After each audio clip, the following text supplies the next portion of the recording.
거짓말은 그 동기나 목적에 따라서 색깔과 종류가 아주 다양합니다. 그 중에서 다소 가벼운 축에 속하는 거짓말들은 이런 거죠.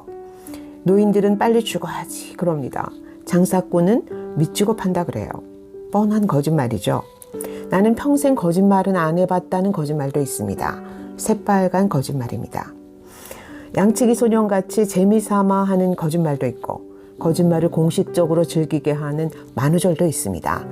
이런 거짓말들에 대해서 누군가는 영리한 사람들의 능력이라고 말하기도 하고 누군가는 재미있는 거짓말은 반복되는 일상의 권태에서 인간을 구원하는 힘이라고 예찬하기도 합니다.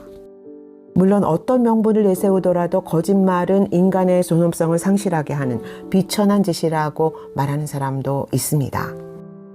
탈무드는 남에게 해가 되지 않거나 상대를 배려하는 거짓말을 하얀 거짓말이라고 정의합니다. 소위 선의의 거짓말로 통하는 그 거짓말이죠. 예를 들어서 이런 거죠.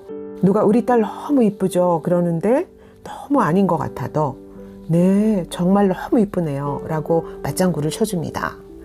부모들은 크리스마스 때마다 지난밤에 산타클로스 할아버지가 선물을 두고 가셨다고 아이를 속이죠.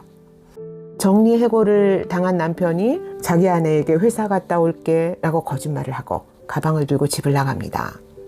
인생은 아름다워 라는 영화를 보면 어린 아들과 함께 나치 수용소에 끌려간 아빠가 아들이 그 끔찍한 수용소 생활을 재미있는 게임으로 여기게 해주려고 계속 기발한 거짓말로 아들을 속입니다.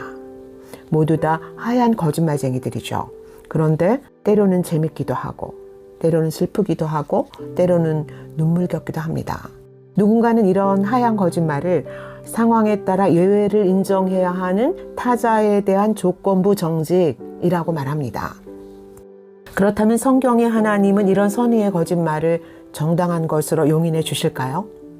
Yes 라고 대답하는 이들은 그 증거 본문으로 여호수아 2장에 나오는 기생 라합 이야기를 꺼냅니다. 잘 아시는 것처럼 라합은 여호수아가 보낸 2명의 정탐꾼을 자기 집에 숨겨주죠. 그리고 감쪽 같은 거짓말로 여리고 왕이 보낸 정찰병들을 따돌립니다. 그 일로 라합과 그녀의 가족은 여리고성에서 유일하게 살아남는 엄청난 특혜를 누립니다.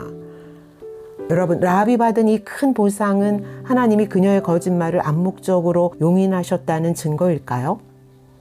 때로 구약 성경은 거짓말을 할 수밖에 없는 불가피한 상황과 처지를 이해하는 것처럼 보일 때도 있습니다. 특히 전쟁 상황에서 벌어지는 첩보 활동이나 적진을 교란시키는 속임수를 전쟁의 일부로 인정한다는 것에 동의하는 분들이 많죠.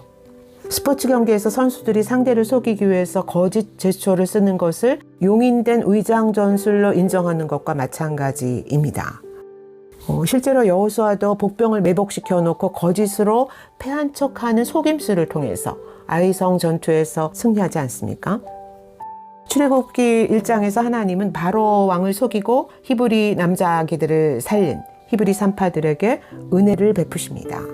루터는 이런 종류의 소위 유익한 거짓말에 대해서 그것은 거짓말이라기보다 사탄의 광분을 잠재우고 타인의 생명과 유익에 이바지하는 훌륭한 배려라고 평가합니다. 그렇다면 그리스도인은 수단이 불순하더라도 목적이 정당하다면 하얀 거짓말을 해도 될까요? 예외를 인정해야 하는 경우가 있긴 하지만 그럴지라도 하나님은 거짓말 그 자체를 용인하지는 않으십니다. 라합이 구원받은 것은 그녀가 이스라엘의 하나님이 온 땅의 하나님이신 것을 알고 그분을 경외한 믿음 때문이지 거짓말의 대가가 아닙니다. 히브리 산파가 은혜를 받은 것도 똑같은 원리입니다. 사실 이보다 더 당황스러운 것은 이런 경우죠. 아브라함은 2번이나 자기 아내를 누이라고 속였어요. 야곱은 거의 사기꾼에 가까운 교활한 거짓말장이었습니다.